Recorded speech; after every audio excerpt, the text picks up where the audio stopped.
Magandang gabi po sa lahat, Luzon, Visayas, Mindanao, kung saan kayong dako ng mundo po. Ako'y nagbabalik dito sa aking munting channel po sa Mil Soriano TV 29 para mag-discuss ulit ng another coins. At ito ay ating hilig. Magandang gabi po sa lahat ng kolektor, kung numismatis ng Pilipinas po, kung saan kayong dako ng mundo po.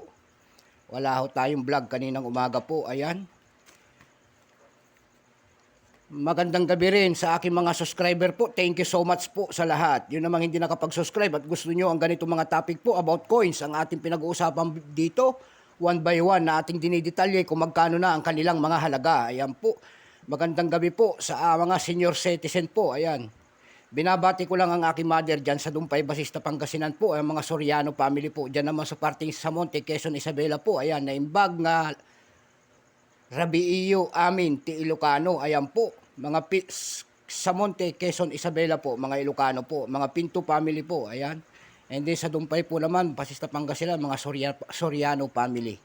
Ang pag-usapan po natin ngayon ay barya po na millennial.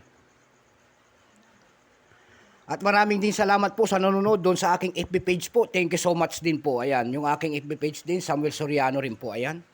Pag-usapan po natin ngayon ay ito po, 1 centavo. Year 1958 po. Borado na yung kanyang 8 kaya nilagyan ko ng error. Nasa paloob po ito ng English series. Ayan. Excuse me po. English series po. Ayan po. Medyo punong-puno na ng pakikipagdigma. Ayan. Makikita nyo po ang isang lalaki po. Imahe po ng isang lalaki. Ayan. Nakaupo po. May hawak po. Ayan. Nakaupo siya at sa harapan ng bulkan.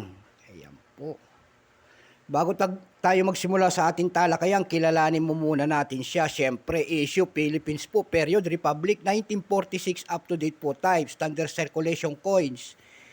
Years, 1958 hanggang 1963, value nito, 1 centavos po, currency, piso, 1967 up to date po. Composition po nito ay brass copper. May bigat po lamang itong 3.8 grams. May haba po naman itong 19 mm, may kapal po naman itong 1.45 mm. Hugis po, syempre bilog. Orientation nito, middle alignment. Itinigil ang paggamit nito noong August 31, 1979. Number NDAS 5996. Reference number KM-186. Ayan.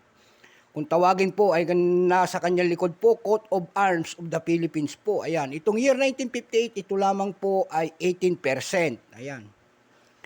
18% ang ginawa ng ating Bangko Sentral. Kung ilang piraso naman ito po ay 20 million exactly po, walang butal.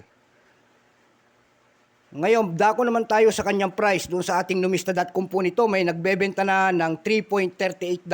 Mayroon din tayo nakita doon na $1. Dako naman tayo sa Carousel PH po, may nagbebenta doon ng 300 pesos per piece. Meron din tayo nakita doon na 80 pesos per piece. At saka yung pinakamalit po, 50 pesos per piece. Ayan, wala na akong maibabahagi po at sagad na. Wala na tayong mahanap na presyo nito. Millennial coins na po ito, 1958. Ayan, so hanggang dito na lamang po. Magandang gabi po sa lahat. Sana paloobin tayo ng Panginoon sa araw-araw nating mga trabaho po at buhay po. Thank you so much po. God bless.